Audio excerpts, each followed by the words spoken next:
우리는 지난주에 성전이 무너지기 전 혹은 인간 역사의 마지막 때에 있을 징조에 관한 주의 말씀, 주의 가르침을 들을 수 있었습니다. 그날에 미혹하는 자들이 길을 잃고 방황하게 만드는 그런 자들이 일어날 것이고 성도들을 미혹할 것이다 해서 주님은 주의하라 라고 당부하셨습니다. 전쟁이나 기근, 질병과 같은 재앙이 일어날 겁니다. 무엇보다 믿는 자들을 향한 박해와 환난도 있을 겁니다. 모든 이들로부터 미움을 받게 될 겁니다. 하지만 주님은 두려워하지 말라라고 당부하십니다. 왜냐하면 선하신 주의 성령께서 늘 함께 하실 것이고 도우실 것이고 인도하실 것이기 때문에. 더불어 주님은 분명히 약속하셨죠. 미혹하는 이들, 두렵게 하는 이야기들, 박해와 환난들, 그럼에도 불구하고 그 속에서 끝까지 신앙을 붙드는 이들은, 그럼에도 불구하고 끝까지 견디는 자들은 구원을 받을 것이라 라고 약속하십니다. 오늘 본문에서 주님은 계속해서 마지막 때에 있을 징조에 관한 말씀을 이어가십니다. 어떤 일들이 있을 것인지, 무엇보다 그런 일들을 당했을 때, 만났을 때 우리 신앙인들은, 믿는 자들은 어떻게 반응해야 할 것인지, 이 부분이 중요하죠. 어떻게 반응해야 할 것인지 깨닫게 되는 오늘 우리 모두이기를 주의 이름으로 축복합니다. 14절입니다. 같이 읽죠. 시작. 멸망에 가증한 것이 서지 못할 곳에 선 것을 보거든 읽는 자는 깨달을진저 그때 유대에 있는 자들은 산으로 도망할지어다. 먼저 멸망에 가증한 것, 문자적으로 해석하면은 멸망을 가져다주는, 멸망으로 인도하는, 멸망을 초래하는 그런 혐오스러운 것을 이야기합니다. 그 혐오스러운 것이 멸망을 앞당기고 멸망으로 인도할 겁니다. 성경에서는 주로 이 표현은 우상을 숭배하는 것과 관련되어서 쓰여지는 그런 표현입니다. 예를 들면 다니엘서 11장 31절에 이런 표현이 나옵니다. 같이 읽죠. 시작. 군대는 그의 편에 서서 성서 곧 견고한 곳을 더럽히며 매일 드리는 제사를 폐하며 멸망하게 하는 가증한 것을 세울 것이며, 여기도 등장하죠. 멸망하게 하는 가증한 것이 등장합니다. 의미는 우상을 세우고 그것을 섬기는 것을 말합니다. 즉 우상 숭배를 말합니다. 그리고 서지 못할 곳, 우상을 세워서는 안 되는 곳, 그곳은 거룩한 곳, 성전을 의미합니다. 해서 같은 사건, 같은 주님의 가르침을 적고 있는 마태는 더 분명하게 어떤 의미인지를, 서지 못할 곳이 어디인지를 더 정확하게 말합니다. 마태복음 24장 15절 보십시오. 같이 읽죠. 시작. 그러므로 너희가 선지자 다니엘이 말한 바 멸망에 가증한 것이 거룩한 곳 선 것을 보고는 읽는 자는 깨달을진저. 네. 오늘 마가복음에서는 서지 못할 곳이라 표현되었지만 마태는 그곳이 거룩한 곳이라고 더 분명하게, 즉 성전이란 사실을 더 분명하게 이야기해 줍니다. 정리하자면 이렇습니다.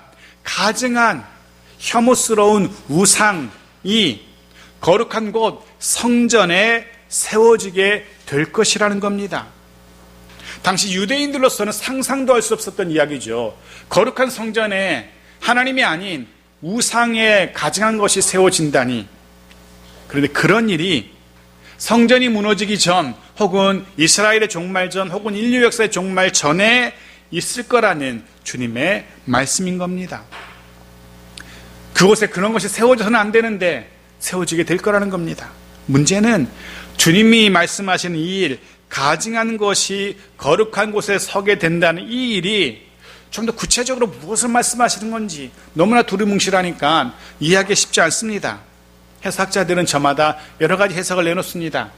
그 중에 하나가 이런 일이라고 얘기하는데 보십시오. 하나는 기원전 1608년 전에, 기원전 주님 오시기 168년 전에, 그때 북쪽 수리아의 안티오쿠스 왕이 예루살렘을 함락합니다.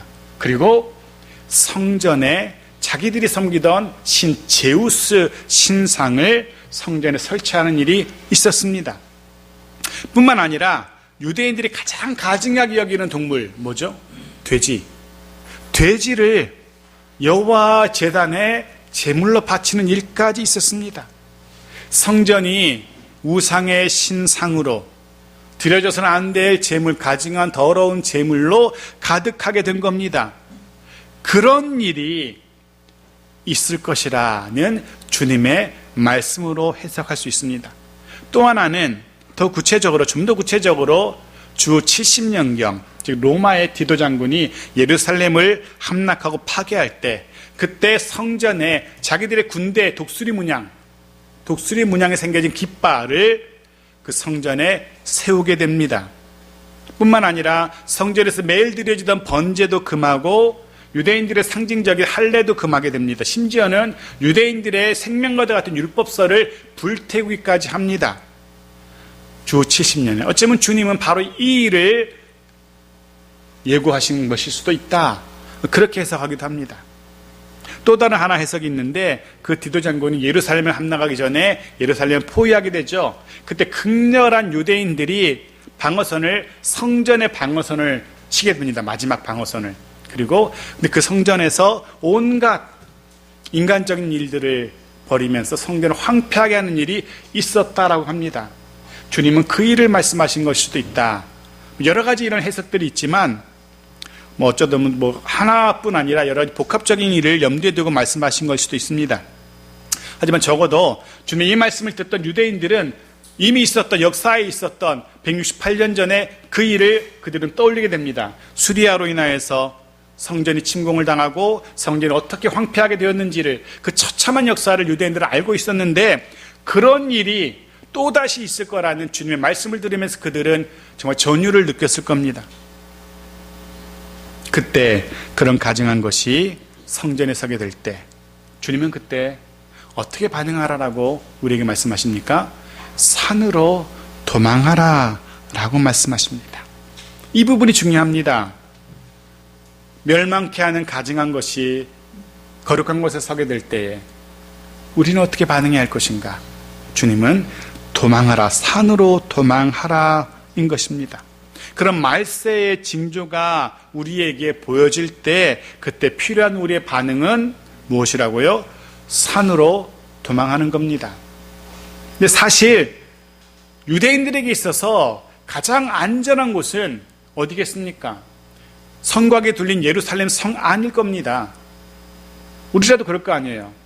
그냥 허벌판 산이나 들로 도망하는 것보다는 그래도 군사들이 지키고 성벽도 있는 예루살렘 성 안이 안전하겠죠. 조금 더 안전하다고 생각되는 곳은 성전 안일 겁니다. 네, 예루살렘 성과 예루살렘의 성전은 유대인들에게 있어서 최후의 피난처로 여겨지던 곳이었습니다. 심지어 전쟁이 나면 저 밖에 있던 사람들도 성전 안으로, 예루살렘 성 안으로 들어오고 성전 안으로 피하곤 했던 유대인들입니다. 무엇보다 성전은 하나님의, 여호와 하나님의 임재를 상징하는 곳이잖아요. 가장 안전하다라고 생각되던 곳이 성전이었습니다.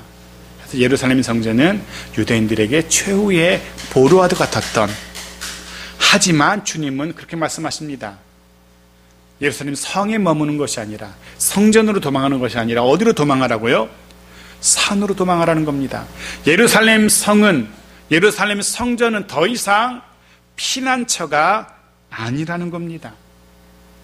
그래서 우리는 이 말씀을 묵상하면서 진정한 피난처를 고민하게 됩니다.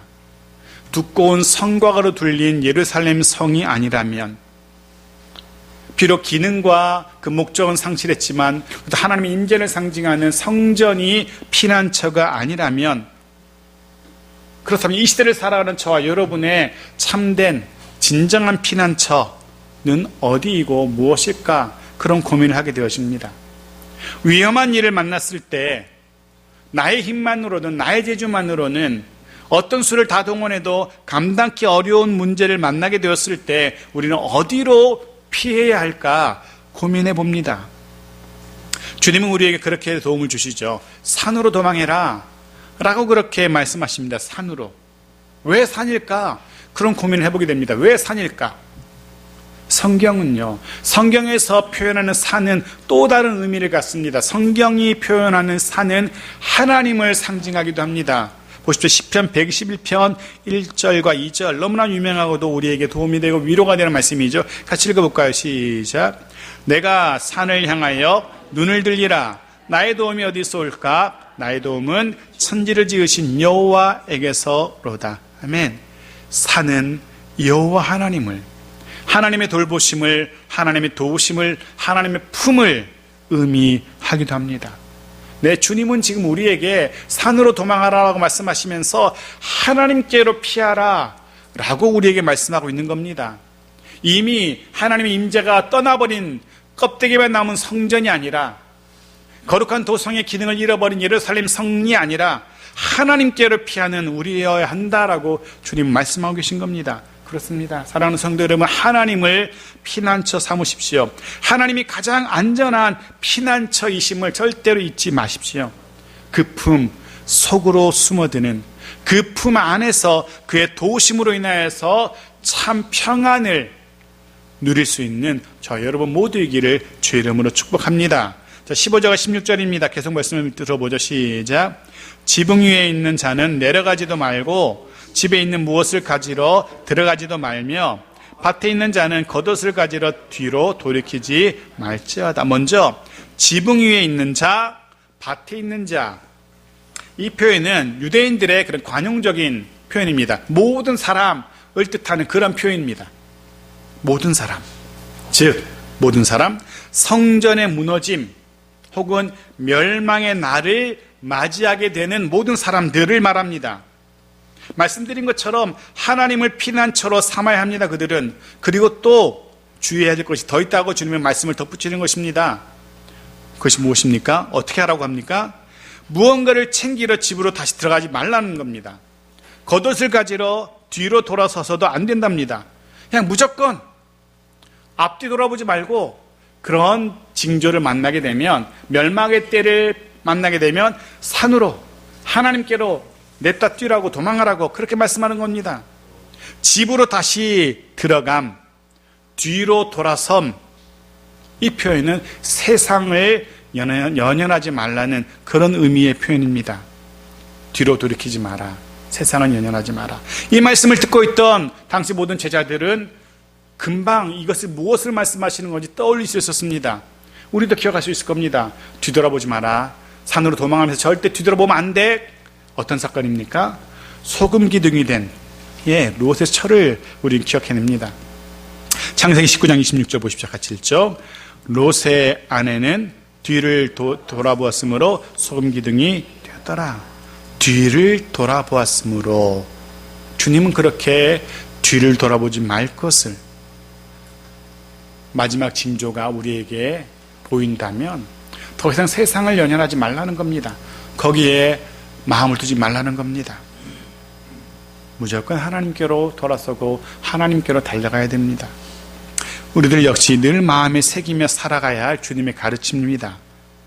비록 이 땅을 살아가지만, 이 땅에 발붙이며 여기서 숨쉬며 여기서 일하며 살아가지만, 적어도 우리의 살아가는 마음 자세만큼은 이 세상에 연연해서는 안 된다는 거죠.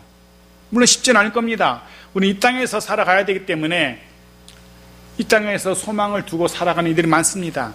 이 땅에 소망 두지 않고 연연하지 말라는 주님의 가르침이 결코 쉽지 않습니다. 그럼에도 불구하고 적어도 믿는 자들의 삶의 자세는, 성도의 자세는 이 세상의 것들 연연해서는 안 된다는 겁니다.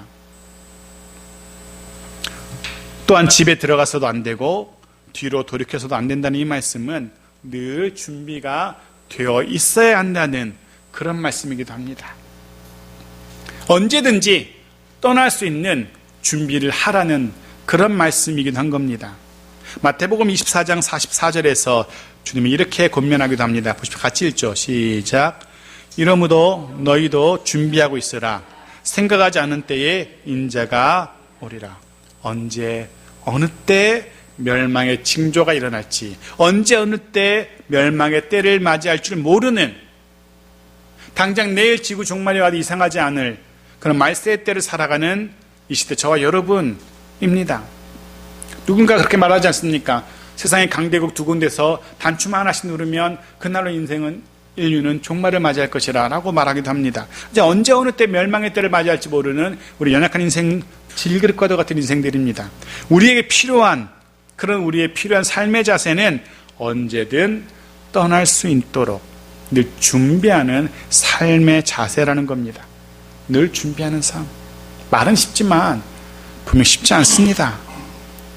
저만 해도 막 당장 떠나고 싶지 않습니다. 흔히 옛날 어르신들 하시는 말씀으로 개똥밭을 굴러 이승이 났다라고 말들 하긴 하던데, 떠날 준비하는 것 참 쉽지 않은 그런 삶의 자세입니다. 하지만 적어도 그것이 믿는 자인 저와 여러분의 삶의 자세이어야 한다라고 주님은 우리에게 교훈하고 계신 겁니다. 우리가 지금 뭔가 열심을 다해서 정성을 다해서 힘을 쏟고 있는데 주님이 그거 내려놓으라 라고 하신다면 아무리 아쉬워도 내려놓을 수 있는 그런 준비가 있어야 된다는 거죠. 지금껏 살아오면서 한 번도 손에서 놓지 않고 정말 고이고이 간직하고 소중하게 여겼던 것이지만 주님이 이제 그만큼 내려놓으라 라고 말씀하신다면 아무리 아쉬워도 내려놓을 수 있는 그런 준비가 되어 있어야 한다는 겁니다. 그것이 우리의 삶이어야 된다라고. 저 여러분이 그런 정도, 그런 수준에까지 이르는 그런 믿음의 사람들이기를 주님으로 축복합니다. 자, 17절과 18절 이어서 계속 보죠. 시작. 그날에는 아이 벤 자들과 젖 먹이는 자들에게 화가 있으리로다. 이 일이 겨울에 일어나지 않도록 기도하라. 그날 아이 벤 자, 젖 먹이는 자들은 어려움을 겪게 될 겁니다. 현실적으로 도망하기 무척이나 힘겨운 상태일 겁니다. 물론 분명 아이를 임신하고 또 출산한다는 것은 당시로서는 가장 큰 축복으로 여겨졌습니다. 지금도 그렇죠. 지금도 아이를 임신하고 출산한다는 것은 온 나라가 축복하고 축하하는, 격려하는 그런 일입니다. 하지만 멸망의 때에는 그것이 더 이상 축복이 아닐 겁니다. 오히려 산으로 도망하기에 거추장스러운 짐으로까지 여겨지는 겁니다. 또 멸망의 때가 겨울에 일어나지 않기를 기도하랍니다. 가나안 땅 팔레스타인의 겨울은 비가 많이 오는 계절입니다. 그 비로 인해서 골짜기, 협곡에 물이 불어납니다. 당연히 도망하기가 쉽지 않죠. 해서 어차피 일어날 멸망의 때라면, 어차피 무너져야 할 성전의 무너짐이라면, 어차피 와야 될 종말이라면 적어도 그나마 겨울이 아니기를 기도하라는 그런 주님의 말씀인 겁니다. 말씀을 묵상하면서 그런 생각을 해보게 됩니다. 또 그렇게 기도하게 되었습니다. 어쩌면 이 땅을 살아가면서 누구나 당해야 되는 일이라면, 누구나 예외 없이 당해야 되는 고난이라면 우리는 기도해야 됩니다. 어차피 당할 일이라면 덜 힘들기를, 덜 버겁기를, 주께서 고난 중에서라도 긍휼을, 자비를 베푸시기를, 오늘 본문의 표현처럼 그 일이 겨울에 나지 않도록 잘 감당할 수 있도록 그렇게 우리는 늘 기도해야 될 것입니다. 어차피 겪어야 될 험난한 시간들이라면 우리라고 예외일 수는 없지 않겠습니까? 그렇다면 우리도 기도해야 됩니다.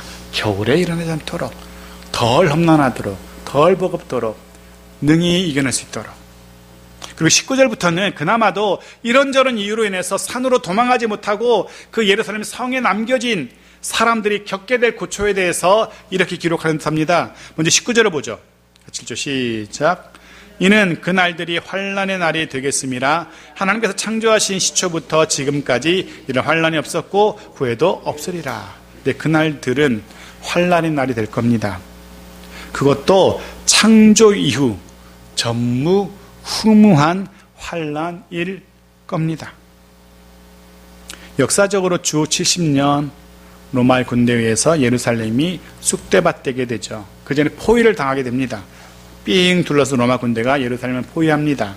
그때 성 밖으로 나가지 못하고 성내에 갇혀 있었던 예루살렘 사람들은 기근과 질병, 내분, 심지어는 먹을 것이 없어지니까 서로를 죽여서 그 시체까지 삶아먹는 일까지 있었다라고 기록합니다. 그리고 로마의 군대가 예루살렘을 함락하게 되었을 때, 성전이 무너지게 되었을 때 포로된 자만 9만 7천 명, 사망자가 무려 110만 명, 물론 좀 과장은 되어 있을지 모르겠지만 그 정도였다라고 역사가 기록합니다. 말 그대로 처참한 일이 예루살렘에 일어난 겁니다. 그런 일이 종말의 때에 일어날 것이라 라고. 그래서 주께서 긍휼을 베푸셔서 그런 환난의 날을 좀 줄여주시지 않았다면 아무도 살아남지 못할 것이라 라고 주님 말씀하십니다. 하나님이 그것을 줄여주셨기 때문에, 감해주셨기 때문에 그나마 버티는 자들이 있다는 겁니다. 여기서 다시 한번 깨닫게 되는 것, 하나님의 긍휼, 하나님의 자비, 하나님의 도우심 없다면 살아남을 인생이 없다는 것, 다시 한번 깨닫게 되어집니다. 그래서 사랑하는 성도 여러분, 다시 한번 여러분께 당부의 말씀드립니다. 늘 주님의 긍휼과 자비를 우리는 구해야 됩니다. 늘 주님의 도우심을 구해야 됩니다. 그런 주의 긍휼과 도우심으로 어떤 어려움도, 어떤 시련도 능히 견뎌내고 이겨내고 통과하게 되어지는 우리들이기를 축복합니다. 계속 봅시다. 22절입니다. 같이 읽죠. 시작. 거짓 그리스도들과 거짓 선지자들이 일어나서 이적과 기사를 행하며 할 수만 있으면 택하신 자들을 미혹하려 하리라. 미혹하는 자들에 대해서는 이미 살펴보았습니다. 그들이 멸망의 때에도 나타날 겁니다. 그들은 분명 또다시 믿는 자들을 향하여서 미혹하게 할 겁니다. 거짓으로 하나님의 백성들을 유혹할 겁니다. 심지어는 그들도 진짜 그리스도처럼 이적, 기사 행하는 것처럼 보이기도 할 겁니다. 물론 잘 살펴보면 속임수고 거짓이라는 것을 알게 될 겁니다. 그래서 절대 속아 넘어가서는 안 됩니다.